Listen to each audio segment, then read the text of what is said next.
Presentaciones para la Escuela Sabática del tercer trimestre de 2025. El Éxodo. Viaje a la Tierra Prometida. Lección 1 para el 5 de julio de 2025. Opresión, el trasfondo y el nacimiento de Moisés. Los israelitas, gimiendo a causa de la servidumbre, clamaron y su clamor subió hasta Dios con motivo de su servidumbre. Dios oyó su gemido y se acordó de su pacto con Abraham, Isaac y Jacob. Y miró Dios a los israelitas y reconoció su condición. Éxodo 2, 23 al 25.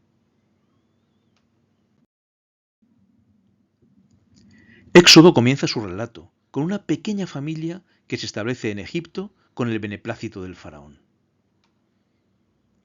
Repentinamente, la situación cambia, convirtiéndose en esclavos obligados a trabajar para sus amos egipcios. La situación se recrudece cada vez más. En medio de los sufrimientos, brilla la fidelidad de dos mujeres, Sifra y Fúa, y el rayo de esperanza con el que Dios saluda a su pueblo, el hermoso niño rescatado del Nilo, Moisés. Veremos el pueblo de Dios en Egipto, de Abraham a Moisés, el triunfo de la fidelidad, el hijo del Nilo y el liberador fracasado. El pueblo de Dios en Egipto. Estos son los nombres de los hijos de Israel que entraron en Egipto con Jacob. Cada uno entró con su familia. El segundo libro de Moisés se llamó en latín Exodus, es decir, Éxodo, por su temática. Pero en hebreo se lo conoce como Shemot, nombres, por sus primeras palabras. Estos nombres son los de Jacob y sus hijos, un pequeño grupo de 70 personas.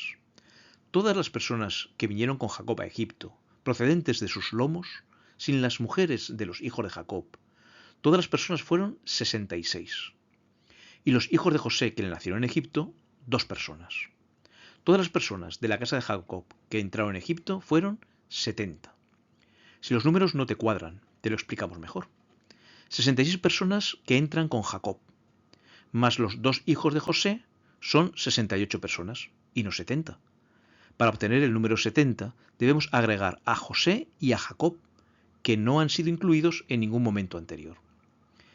Éxodo 1.5 nos confirma, todas las personas que le nacieron a Jacob fueron 70, y José estaba en Egipto.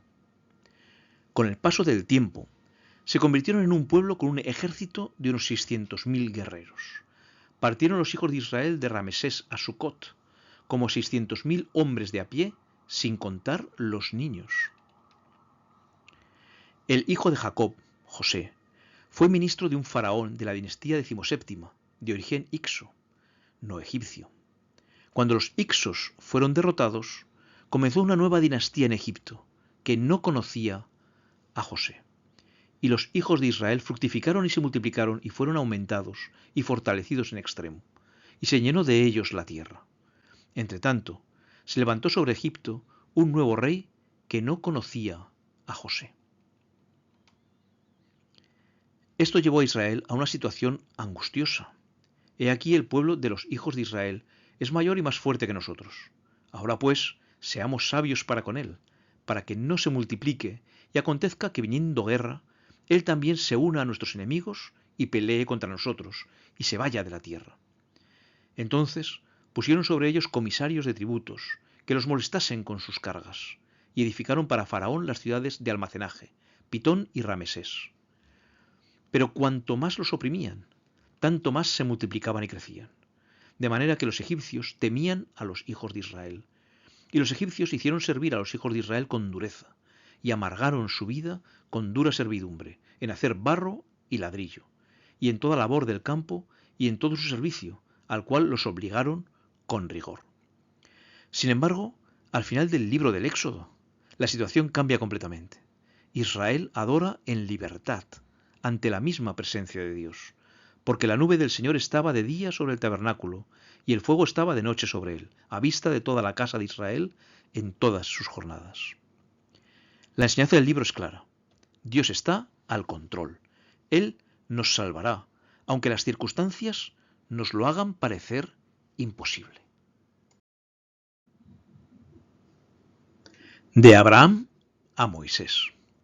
Entonces el Señor dijo a Abraham: ten por cierto que tu descendencia morará en tierra ajena y será esclava allí, y será oprimida 400 años. Dios había prometido a Abraham darle la tierra de Canaán, pero le avisó acerca de un retraso de 400 años en el cumplimiento de ese plan. Entonces el Señor dijo a Abraham: ten por cierto que tu descendencia morará en tierra ajena y será esclava allí, y será oprimida 400 años, mas también a la nación a la cual servirán, juzgaré yo. Y después de esto saldrán con gran riqueza, y tú vendrás a tus padres en paz, y serás sepultado en buena vejez. Y en la cuarta generación volverán acá, porque aún no ha llegado a su colmo la maldad del amorreo hasta aquí. Moisés y Pablo añaden a este periodo 30 años, retrotrayéndolo al llamado de Abraham en Harán. El tiempo que los hijos de Israel habitaron en Egipto fue 430 años. Esto pues digo, el pacto previamente ratificado por Dios para con Cristo, la ley que vino 430 años después, no lo abroga para invalidar la promesa. Desde el llamado de Abraham en Harán hasta la llegada de Jacob a Egipto, 215 años. Desde la llegada de Jacob a Egipto hasta el Éxodo, 215 años. ¿Y cómo llegó Jacob a Egipto? De una forma totalmente milagrosa. A pesar de los intentos fratricidas de matar a José, este llegó a ser el primer ministro de Egipto. Gracias a su posición, pudo traer a toda su familia. ¿Cuándo ocurrió todo esto? No sabemos las fechas exactas, pero sí lo suficiente como para encajarlas en la historia conocida, con fechas también inexactas, claro.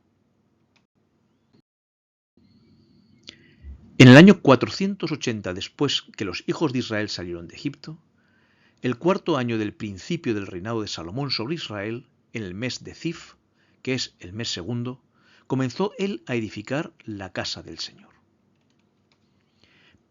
Primero de Reyes 6.1 dice que el éxodo ocurrió 480 años antes del segundo año de Salomón. Si esta fecha es exacta e inclusiva, nos lleva al año 1445 a.C. Si lo consideramos una cifra redonda y tenemos en cuenta la muerte del faraón, el éxodo tuvo lugar el año 1450 a.C.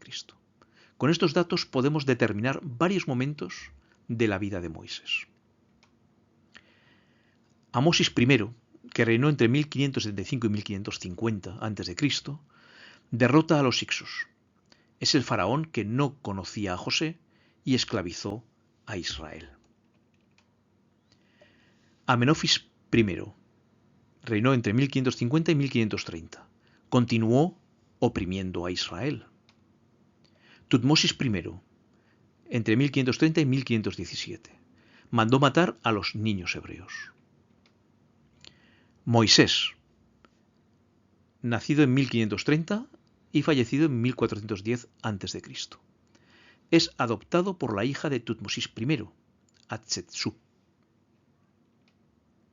Tutmosis II reinó entre 1517 y una fecha indeterminada. En su reinado, Moisés huye de Egipto en el año 1490. Hatshepsut, no conocemos cuándo comenzó a reinar, pero reinó hasta 1479. Muere antes de que su hijo, es decir, Moisés, regrese a Egipto.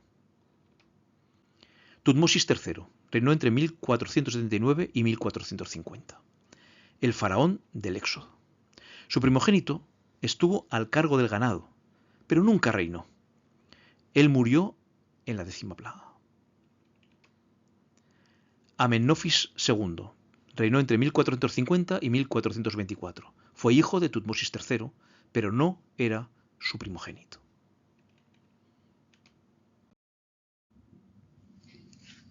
El triunfo de la fidelidad. Y por haber las parteras temido a Dios, él prosperó sus familias. La 18ª dinastía egipcia odiaba a los extranjeros. Además, los israelitas eran suficientemente numerosos como para sublevarse. He aquí el pueblo de los hijos de Israel es mayor y más fuerte que nosotros. Ahora pues seamos sabios para con él, para que no se multiplique y acontezca que viniendo guerra, él también se una a nuestros enemigos y pelee contra nosotros y se vaya de la tierra. Así que los sometieron paulatinamente. En primer lugar pusieron comisarios para obligarles a construir edificios. Entonces pusieron sobre ellos comisarios de tributos, que los molestaran con sus cargas, y edificaron para Faraón las ciudades de almacenaje Pitón y Ramesés. En segundo lugar, endurecieron sus exigencias, convirtiéndoles en trabajadores esclavos. Y los egipcios hicieron servir a los hijos de Israel con dureza, y amargaron su vida con dura servidumbre, en hacer barro y ladrillo, y en toda labor del campo y en todo su servicio, al cual los obligaron con rigor. En tercer lugar, decretaron la muerte de los varones, usando a las parteras. Y habló el rey de Egipcio a las parteras de las hebreas, una de las cuales se llamaba Sifra y otra Fúa, y les dijo: cuando asistáis a las hebreas en sus partos y veáis el sexo, si es hijo, matadlo, y si es hija, entonces viva. Y en cuarto lugar, finalmente, impusieron por la fuerza la muerte de los niños varones. Entonces Faraón mandó a todo su pueblo diciendo: echad al río a todo hijo que nazca, y a toda hija preservad la vida. En medio de esta angustia, resalta la fidelidad de las parteras, Sifra y Fúa. Y habló el rey de Egipto a las parteras de las hebreas, una de las cuales se llamaba Sifra y otra Fúa, y les dijo: cuando asistéis a los hebreos en sus partos y veáis el sexo, si es hijo, matadlo, y si es hija, entonces viva. Pero las parteras temieron a Dios, y no hicieron como les mandó el rey de Egipto, sino que preservaron la vida a los niños. Y el rey de Egipto hizo llamar a las parteras y les dijo: ¿por qué habéis hecho esto, que habéis preservado la vida de los hijos? Y las parteras respondieron a Faraón: porque las mujeres hebreas no son como las egipcias, pues son robustas y dan a luz antes que la partera venga a ellas. Moisés omite el nombre del Faraón, pero nos da los nombres de ellas. También registra para nuestra enseñanza cómo Dios las bendijo por su fidelidad. Y Dios hizo bien a las parteras, y el pueblo se multiplicó y se fortaleció en gran manera, y por haber las parteras temido a Dios, Él prosperó sus familias.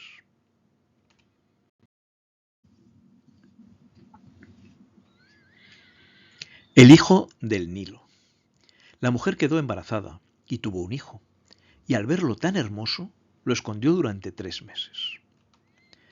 Hermoso se queda corto para describir al hijo de Jocabed.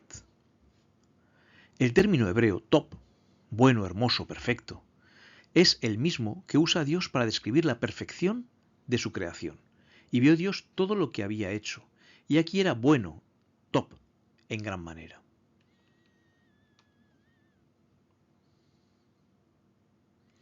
Dios tenía planes especiales para él.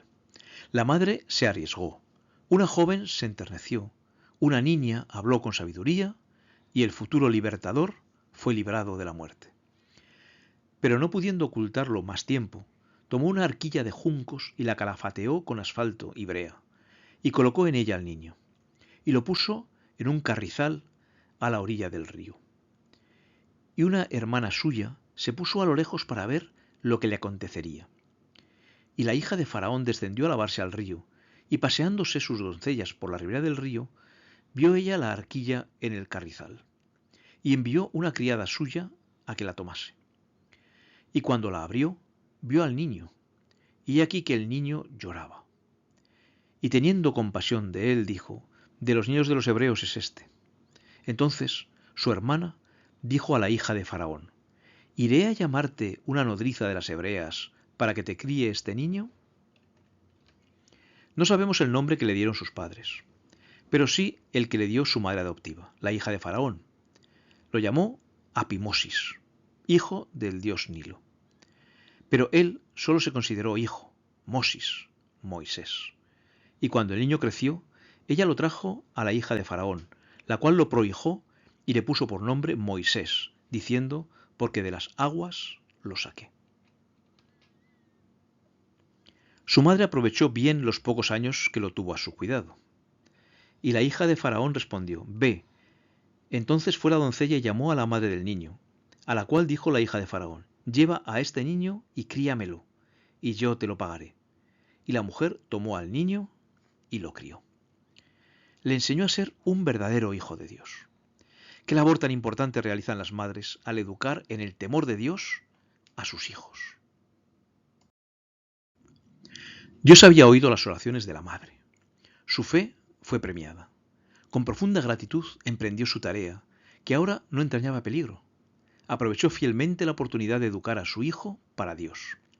Estaba segura de que había sido preservado para una gran obra, y sabía que pronto debería entregarlo a su madre adoptiva, y se vería rodeado de influencias que tenderían a apartarlo de Dios.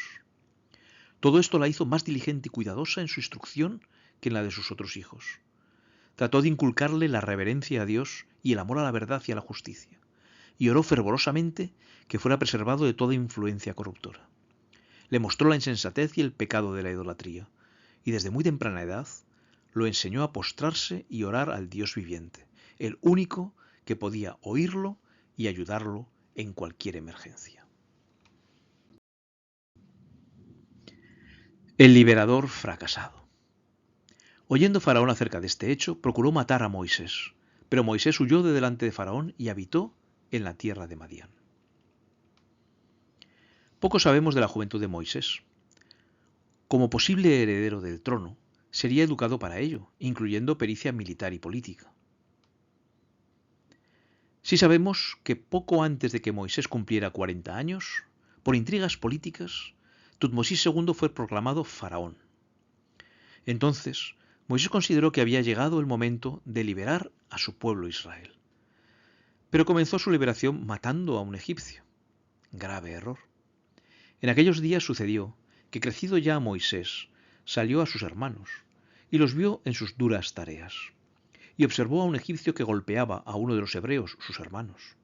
Entonces miró a todas partes y, viendo que no parecía nadie, mató al egipcio y lo escondió en la arena. Ni siquiera su pueblo lo consideró su libertador. Al día siguiente salió y vio a dos hebreos que reñían. Entonces dijo al que maltrataba al otro: ¿Por qué golpeas a tu prójimo? Y él respondió: ¿Quién te ha puesto a ti por príncipe y juez sobre nosotros? ¿Piensas matarme como mataste al egipcio? Entonces Moisés tuvo miedo y dijo: Ciertamente, esto ha sido descubierto.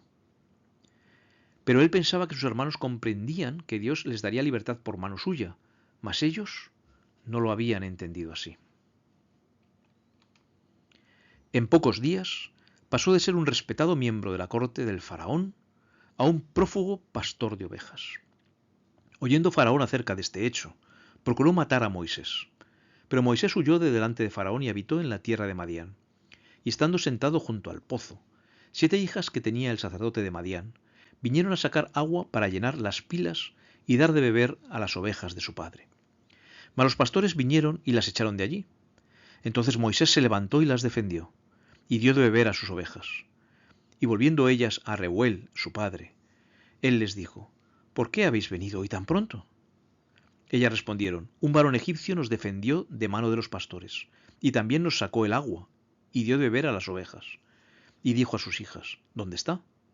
¿Por qué habéis dejado a ese hombre? Llamadle para que coma. Y Moisés convino en morar con aquel varón, y él dio su hija Séfora por mujer a Moisés, y ella le dio a luz un hijo, y él le puso por nombre Gersón, porque dijo: Forastero soy en tierra ajena. Sin embargo, Dios no desechó a Moisés, sino que siguió contando con él a pesar de sus errores. El magnífico palacio del faraón y el trono del monarca fueron ofrecidos a Moisés para seducirlo. Pero él sabía que los placeres pecaminosos que hacen a los hombres olvidarse de Dios imperaban en sus cortes señoriales. Vio más allá del esplendoroso palacio, más allá de la corona de un monarca, los altos honores que se otorgan a los santos del Altísimo en un reino que no tendrá mancha de pecado. Vio por la fe una corona imperecedera que el Rey del Cielo colocará en la frente del vencedor. Esta fe lo indujo a apartarse de los señores de esta tierra y a unirse con la nación humilde, pobre y despreciada que había preferido obedecer a Dios antes que servir al pecado.